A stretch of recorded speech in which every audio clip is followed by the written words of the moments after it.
देखो, in the end मैं बस यही कहना चाहूँगी कि जो भी गवर्नमेंट जाता है, जो भी प्राइवेट जाता है, सब एक अच्छा डॉक्टर बनने के लिए जा रहे हैं। इन द एंड सबको एक अच्छा डॉक्टर बनना है। कल को तुम कहीं जा रहे हो, ट्रेन में जा रहे हो, फ्लाइट में जा रहे हो, और कभी कोई इमरजेंसी हुई, कोई पेशेंट का बीपी ड्रॉप हुआ, कुछ हार्ट बीट ड्रॉप हुआ, कुछ हुआ, कुछ भी हुआ, कुछ भी इमरजेंसी केस, तुमसे कोई ये नहीं पूछेगा कि तुम्हारी डिग्री क्या है, एमडी की डीएनबी। तुमसे कोई ये नहीं पूछेगा कि तुम गवर्नमेंट से आए हो कि प्राइवेट से आए हो। एयर हॉस्टेस ये नहीं बोलती कि do we have a government doctor here, do we have a private medical college doctor here. They just ask for a doctor, that's it. They just want white coat people.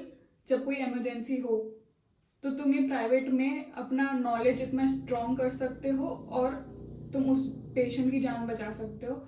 यही तुम government में रह के इतने high on life हो सकते हो कि अरे मैं तो गवर्नमेंट में आ गया, गवर्नमेंट में आ गया, और तुम अपना घमंड के कारण अपना नॉलेज फॉगी कर सकते हो। It all depends on you. Nobody cares तुम प्राइवेट से आए हो, तुम गवर्नमेंट से आए हो। तुम नौकरी लेने भी जाओगे किसी भी हॉस्पिटल में, तुम अपोलो ले लो, तुम मेदांता ले लो, बड़े बड़े हॉस्पिटल्स में, नो बडी विल केयर कि तुमने कहाँ से पढ़ा है। तुम्हें आता है तो तुम करो। अगर तुम सफिशिएंट होगे तो तुम्हारा उस हिसाब से प्रमोशन होते जाएगा। अगर तुम केपेबल होगे तो तुम पे और भरोसा करेंगे। तुम्हें हो सकता है फुल वार्ड दे दे संभालने को, तुम्हें हो सकता है फुल आईसीयू दे दे संभालने को, depending obviously upon your branch, whichever you take. कोई रिलेटिव अपने पेशेंट को लेकर आता है, तुमसे वो कोई कुछ नहीं मांगेगा। तुम्हारे बस वो वाइट कोट पर पूरा भरोसा करेंगे कि डॉक्टर साहब हमारे बच्चे, हमारे रिलेटिव जो भी है वो उसको बचा लेंगे, ये डॉक्टर साहब हमारे बच्चे को बचा लेंगे। और तब तुम्हारी क्विक थिंकिंग, तुम्हारा नॉलेज, तुमने कितने ऐसे केसेस देखे हैं अपने इंटर्नशिप में और तुमने देखा है वो कैसे मैनेज होके वो वापस जिंदा हुए हैं, सिर्फ वो चीज़ें याद आएंगी। और अगर तुम्हारा गिल्ट इतना ज़्यादा रहा प्राइवेट को लेके और तुम कभी उससे बाहर नहीं आ पाए, तो याद रखना वो क्विक थिंकिंग कभी नहीं आएगी। तुम्हें भले तुम्हारे पास नॉलेज होगा, लेकिन जब वो पेशेंट मैनेज हो रहा था तब तुम्हारे इसमें गिल्ट थी कि अरे ये तो मुझसे होगा ही नहीं, क्योंकि मैं तो लायक ही नहीं हूँ, क्योंकि मैं तो प्राइवेट में गया, तो तुम वो मैनेज नहीं कर पाओगे। बस अच्छा डॉक्टर बनने की तैयारी करो। गवर्नमेंट प्राइवेट होता रहेगा, लोग बोलते रहेंगे, उनको बोलने दो, तुम अपना काम करो। और वो कॉन्फिडेंस तभी आएगा तुम में जब तुम ये अपना गिल्ट का बैगेज पीछे छोड़ दोगे।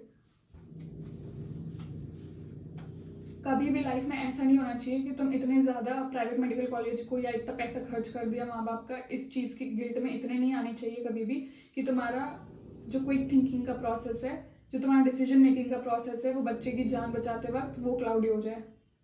इतना गिल्ट को कभी मत स्ट्रॉन्ग होने देना। थोड़ी गिल्ट अच्छी है कि हमने उस टाइम पे उतनी मेहनत नहीं करी थी, या मेहनत करी और नहीं आ पाया, तो इस बार हम और जोर लगाएंगे नीट पीजी में, इस बार हम और अच्छे से यूनिवर्सिटी देंगे, वो बात सब सही है। लेकिन तुम्हारी गिल्ट तुम्हारे प्रोफेशन में कभी नहीं आनी चाहिए। डिसीजन मेकिंग हमेशा क्लियर होना चाहिए, कॉन्फिडेंट होना चाहिए। और वो कॉन्फिडेंस तब आएगा जब तुम सारी केसेस अच्छे से कान खोल के सुनोगे। भले उस दिन मत पढ़ो, भले तुम्हें, जब तुम फर्स्ट ईयर में सर्जरी का केस देख रहे हो, वेरिकोज वेन, ठीक है, तुम्हें नहीं समझ आया, तुम्हें कुछ दिख रहा है, बस तुम इतना देखो कि वो सीनियर डॉक्टर कैसे मैनेज कर रहा है, बस। भले फिर तुम फोर्थ ईयर में आके पूरा वेरिकोज वेन पढ़ो, दैट इज अनदर थिंग। लेकिन बस तुम्हें आना चाहिए कि उसको क्या बोला है करने को, छोटी छोटी चीजें, ठीक है। तो गिल्टी नहीं होना है किसी भी प्राइवेट मेडिकल कॉलेज के स्टूडेंट को। लाइफ बहुत बड़ी है, इंडिया में पॉपुलेशन बहुत ज़्यादा है, स्कार्सिटी ऑफ डॉक्टर्स हमेशा रहेगी, and nobody is gonna ask you government or private, everybody is gonna see that white coat and how good of a doctor you are।